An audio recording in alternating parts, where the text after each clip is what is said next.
So this whole Aaliyah thing is happening, and then after the whole marriage thing came out, everyone started to talk about it. It was like it became just popular culture.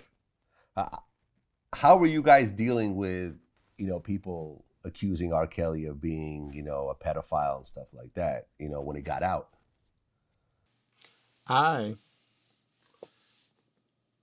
Again, I came and went like it was a job. I was unhappy.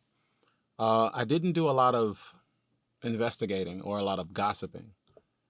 And I thank God for that. I heard about a couple things. And I actually didn't hear about the marriage thing until years later when I was like gone. But the allegations as far as being with young girls, I'd heard of that. And I felt embarrassed because guilt by association. And my worry was just that.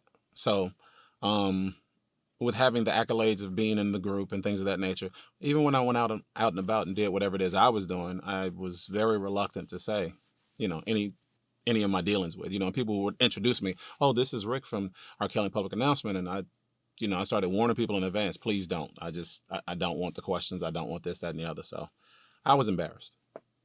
Okay. At what point did Aaliyah actually separate herself? Was it after the whole marriage thing?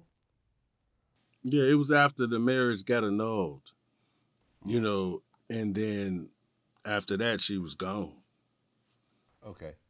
I remember during the time, the rumor that was in the streets was that the reason why he got married to her was because he had gotten her pregnant and he was trying to avoid, a statutory rape charge. And if they were married, then that would have alleviated him from that situation. Did you know anything about that? I just heard Demetrius Smith in a video lately say that. So I never knew that. Yeah. I never heard that until just now. So wow. The streets have a way of kind of creating stories and growing them and so forth. That's why I want to ask you guys. Yeah. As someone that was actually part of the situation, close to the situation. Mm-hmm. Okay. So Aaliyah leaves, but the R. Kelly train is still going. Like R. Kelly's continuing to just blow up. Yeah. So the next album was 12 Play? Yep. Okay. And 12 Play was just R. Kelly. It wasn't R. Kelly in Public Announcement. Right. So was there sort of like a breakup between R. Kelly and Public Announcement, or were you guys still involved, but just not under the moniker of No, that was a breakup. Of Public Announcement? No, it was a breakup. I'm going to put it out there, partially, but it's up to him to say anything about it because it's his story. But Dre and Earl produced music before us coming to R. Kelly. And then once we were with him, they still produced music when we came back home. He'd go in the studio, do what he was doing. They go in the studio, do what they were doing. And I know of one song in particular that they did that I thought was great, but I was like, dude, leave that for us. We'll do it this way. Don't go over there and do that. But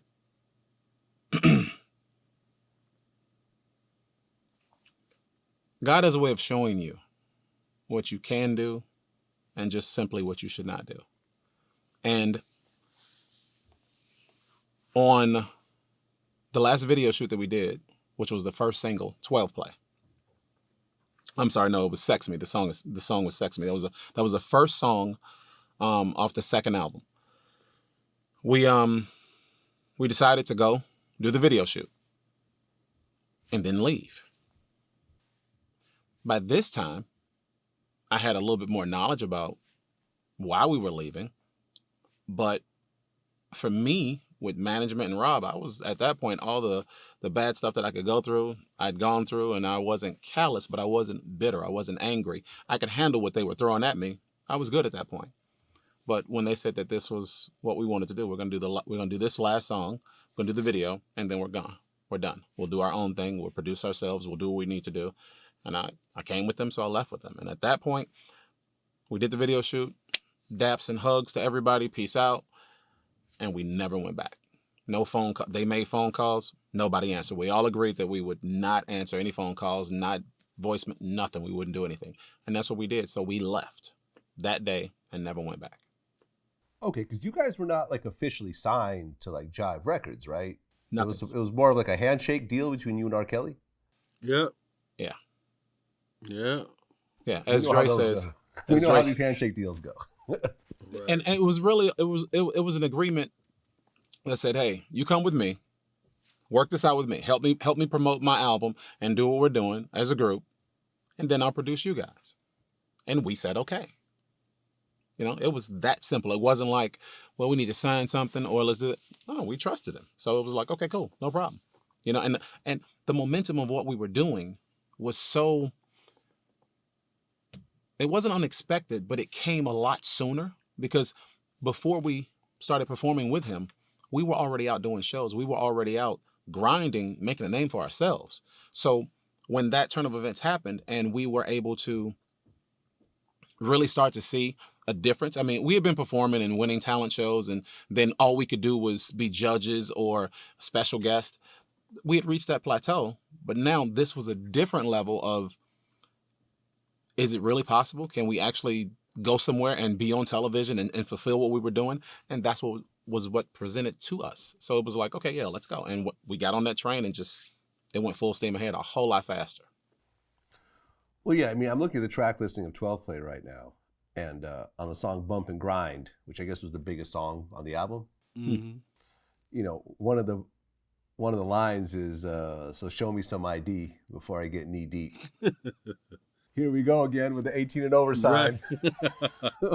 Once again, like R. Kelly wasn't even trying to hide that part. It was right there, like front page. Yeah. Once again. You know what? Yeah. You know what? Now that you mention that, I don't look at that. I don't look at it that way. I look at it as, since the beginning, he was always cutting edge. He was always saying what couldn't be said, what shouldn't be said. He was saying it. He was singing it. He was putting it out there, and he was doing it in such a slick way that it was that edge that nobody dared touch, and he did. So I don't look at it like he was trying to get away with it. I think he was being street and just saying it like it is.